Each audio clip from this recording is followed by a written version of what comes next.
Lauren Hirth, the interviewer, and this is Lee Hightower, the veteran from World War II.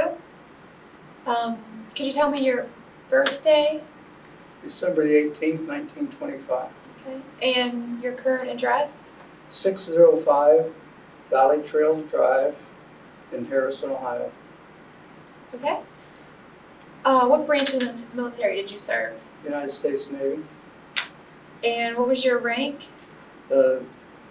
Torpedoman's mate, 3rd class as aerial. It was TMV, the way it was written up.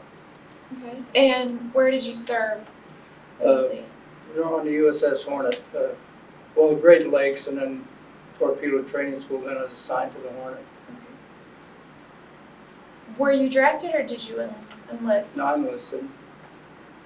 What year did you enlist? Do you remember? Yeah, it was on my birthday. Oh. December the 18th, 1943. Okay. My father wouldn't have signed before that. Where were you the day of the Pearl Harbor attack? Do you I was remember? in the car riding in the back seat. We were on a drive, my father and my stepmother and stepbrother. We heard it. We just heard it on the car radio, I guess. Did that make you think about enlisting after when you heard that, or? Well, yeah, shortly thereafter, it was just, Right. yeah, imagine kind of startling news. Mm-hmm. Where did you live when you joined? I was on East Mine River Road. It was in the Mount Healthy area, Colan Township. What about the Navy appealed to you more so than the other branches? Well, I always liked boats, and we had, was on the Big Mine River, and always had a boat on the river and things like that. And it just seemed more natural for me, something I was interested in. Could you tell me what you remember about being in boot camp, the early years? Yeah. Yeah. A lot of misery.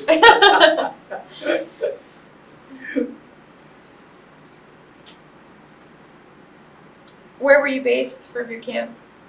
Great Lakes. That's also where I went to the Torpedo Training School. Okay. Do you remember any of the instructors or any of the men you first met there that you had good memories of or funny stories? No, the only thing I remember, we had a chief, was a Ballback was his name, and he was never been to sea or anything, but he had been a teacher in civilian life, and I guess they just put him in charge of running a company in a boot camp. What helped you from being away from home for the first? What helped you get through being away from home while you were in boot camp? Say when you're in boot camp, you don't have time to do anything. You don't have time to think about it. Do you remember the regiments of exercise you did or anything like that? Well, you did a lot of marching and drilling with a rifle and calisthenics. And the worst part was climbing one of those cargo nets up one side and over the top and down the other. Okay, this is going to be more about your experience on the Hornet. Okay. Do you remember what date you first arrived on the USS Hornet? No, I don't. I should have that, but this time I didn't have a calendar with me. Do you remember what it was like first seeing the Hornet? Were you amazed by the size, or were you used to? Oh yeah, it was the first time I'd ever saw an aircraft carrier. Okay. And it was really different. Saw pictures of them, but you don't realize the size of them. So you're in a smaller boat and approaching, looking up at it. Could you explain the USS Hornet and its functions from what you remember? Well, the function was to be in position to launch aircraft to make airstrikes against land bases and Japanese naval vessels. Where were you first deployed? In the Pacific.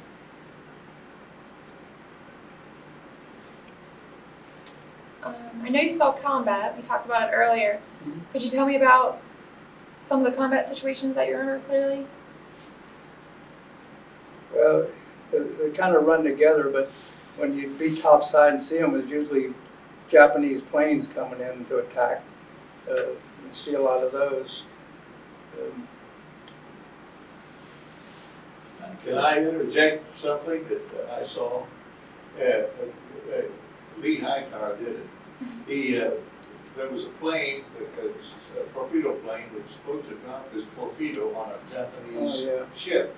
And the torpedo did not release, it didn't come out, and travel, so he was still on the plane. And they landed with this torpedo on it, and so when they hit the deck, the torpedo come out, and here there was the screws, the propellers were going, and it go right across the flight deck, and Lee Hightower got out, and just when it stopped, he turned the thing off, so maybe it was going to explode after so many revolutions, I don't know. So he could tell you that. But I saw him do that. I didn't know he was his name or that he was from Cincinnati, Ohio. I did not know that at that time. But I witnessed it. I was on a gun crew and I could see the whole flight deck. Go ahead. That's all right. Well, that was just the engine running of a propeller torpedo, and after it hit the deck, there's an impeller and a wire breaks, and it started to go up, and if it got up into that warhead and was jarred, why it would have exploded. So when they got it shut off, well, then more of the flight deck crew came out with assistants, got the torpedo just rolled over the sky. I did a little research and for the battles that the USS Hornet was involved in. Were you involved in any of the battles in the Marianas Islands, the Carolina Islands? Those were in '44. Yes. Or were you later? No, I was in Marianas. Yeah. You were in the Marianas? Yeah. Okay. Were you aboard the Hornet when it sunk the Yamamoto in April? Oh, yeah. You were? Yeah. Could you tell me a little bit do you remember the day at all and how exciting it was? Well, they did a lot of launching, of planes, and had torpedoes. We were busy loading torpedoes. And some of our planes made some good hits on it.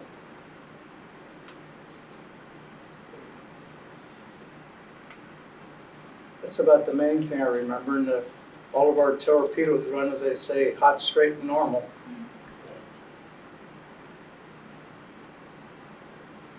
Were you aboard the Hornet during the typhoon? Yeah, On most of June? them. You were. Lost the flight deck. And, yeah. Do you remember anything specific about that? Yeah, I remember the storm was awful bad. You imagine how big a carrier is. I think it drew 35 foot of water.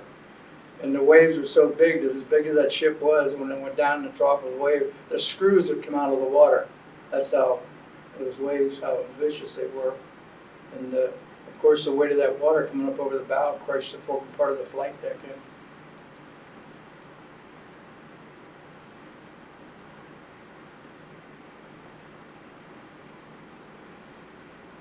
Ship was rolling real bad. Did you lose any men from the storm? No, None. Were you ever a prisoner aboard? no, thank goodness. I know we talked about you were injured. Could you explain how you were injured aboard the Oh. USS Hornet? Well, it wasn't too serious, a little painful, but I was on the flight deck, and on those aircraft, the wings folded up so they could store them, and the fighter plane, the wing hadn't caught good, and I happened to be standing in the wrong place when the wing came down. Just at the bottom of the swing, it caught me in the leg and picked me up, threw me across the deck. So I had a bum leg for a while. Did you go into the Navy hospital after that? Well, they call it the sick bay. Sick bay. So you're still on the Hornet. Oh, yeah, yeah. Did you receive any medals or citations? Yes. Let's see. The American Asiatic Pacific Medal with 7 battle stars. Philippine Liberation with 2 stars. The Victory Medal Presidential Unit Citation with a Bronze Star, China Service and Vietnam Service, Navy Meritorious Unit Citation with a Bronze Star, Philippine Republic Presidential Unit Citation.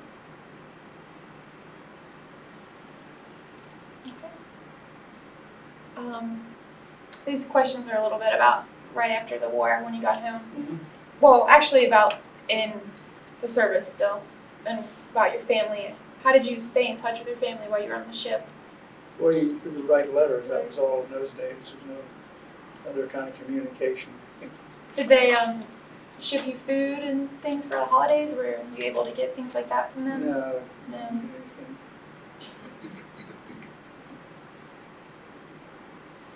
How was the food on board the ship, and did you have plenty of supplies? Well, the food, depending on how long you're at sea. When you're at sea too long, nobody would eat raisin bread. So if you did, you'd pull all them black spots out. We had a lot of beans and hash.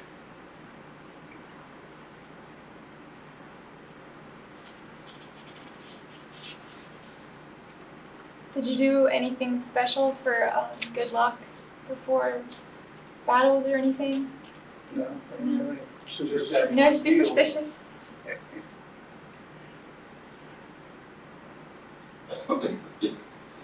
How did you and the men entertain yourselves? Did you see any famous entertainers while touring? No, well, you had plenty to do. You could always study the torpedoes. You know, we had manuals and things and like that. And I never was a card player, so I didn't play cards. Read mostly, or something like that. But we kept busy. We had 50 torpedoes in that hole. And every month, every one of them had to be turned by hand, so many turns. And so that's big. Kept you busy.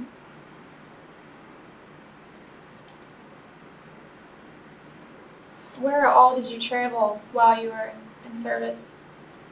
Remember? Well, all over the Pacific, but you know, you don't know where you're at half the time.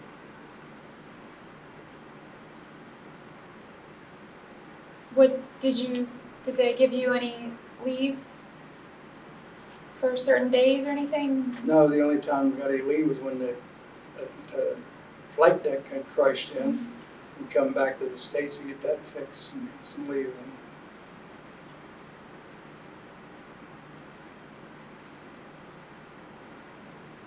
Did you keep a diary or a journal or anything while you were on No, the you ship? weren't allowed to do that. Oh. Do you know why? Well, they figured if any when like the ship got hit or something like that, and they found anything floating in the water, anything would tell where the ship had been, or maybe someone might even write if they heard where they was going next, or so that would be information they wouldn't want to even know.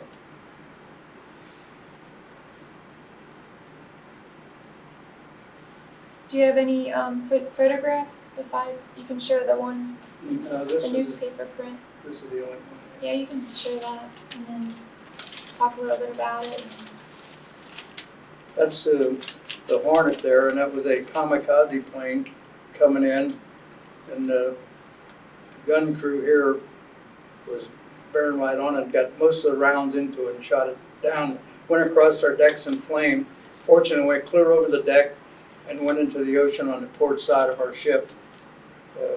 And all these planes were on deck full of gas and munitions ready to take off. If the plane had hit there, it was pretty bad. So that was a good thing that it was shot down. As I said, there is a painting of this in various places, but I don't notice where you'd obtain one. This was in some paper that I found when I got home.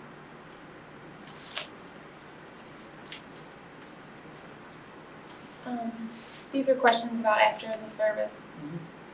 You said you weren't discharged after your injury because it wasn't that serious. No. So when were you discharged after the end of Pacific? 1946, early 1946. I was fortunate enough to get out kind of early because I had a lot of points because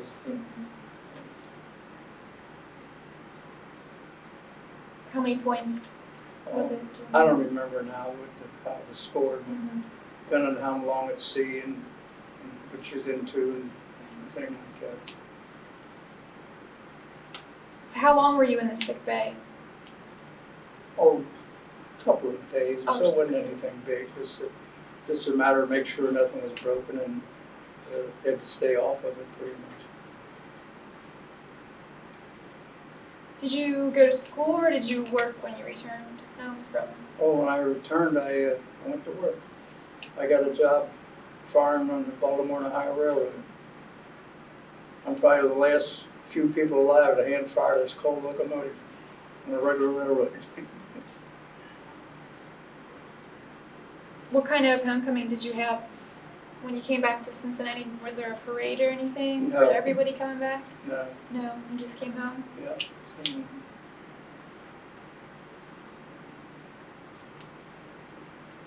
Do you still talk to the men that you made friends with while you were on the Hornet?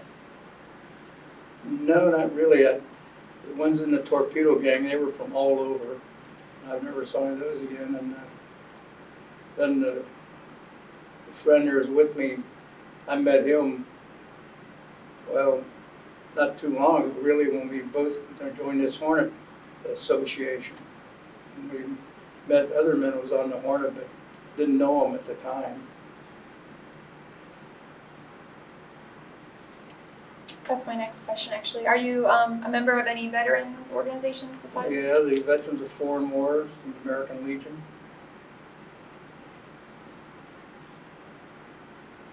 The Hornet Club. Yeah, USS Hornet Club.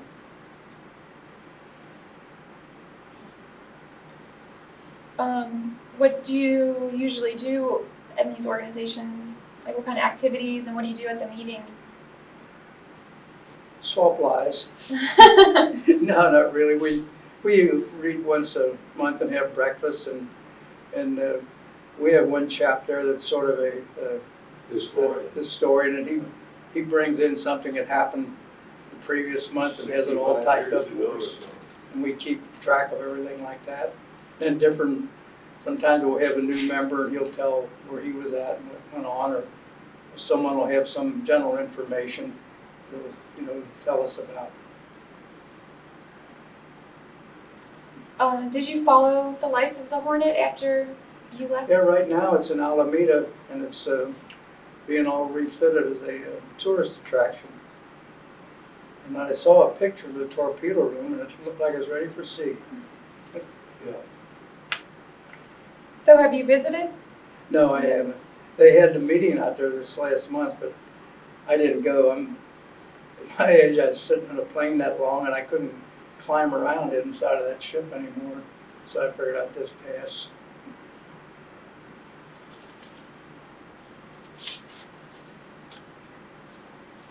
It's amazing how steep. We went to, at one of our conventions, we went aboard a battleship that was on display like that. It's amazing how steep those ladders got since I was in the Navy.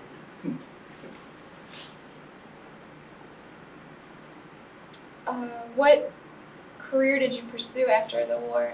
You mentioned. Well, I stayed on the railroad for a couple of years. Then I went on the Cincinnati Police Department. I stayed there for 30 years.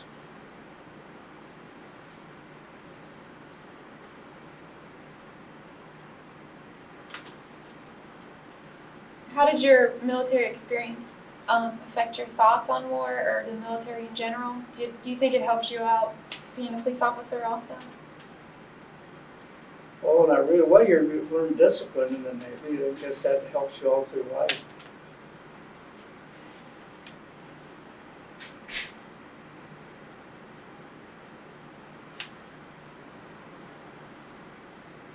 Do you attend the reunions? We don't, that Hornet Association, we attend that. We're going to have a convention here next year, in fact, here in Cincinnati. The drawbridge, yeah, across the river. Yeah. What do you usually do at these reunions? You just talk, tell the men you haven't seen? Yeah, well, you know, we meet, like I say, on that ship there's 2,500 men. And there also are members from another Hornet ship, and then that we never knew, and then some that served on this Hornet after the war, and for a while, and when it was used as an attack carrier and search and rescue, and all of those are eligible to join this club. But there's not really a whole lot of really World War II men left to show up.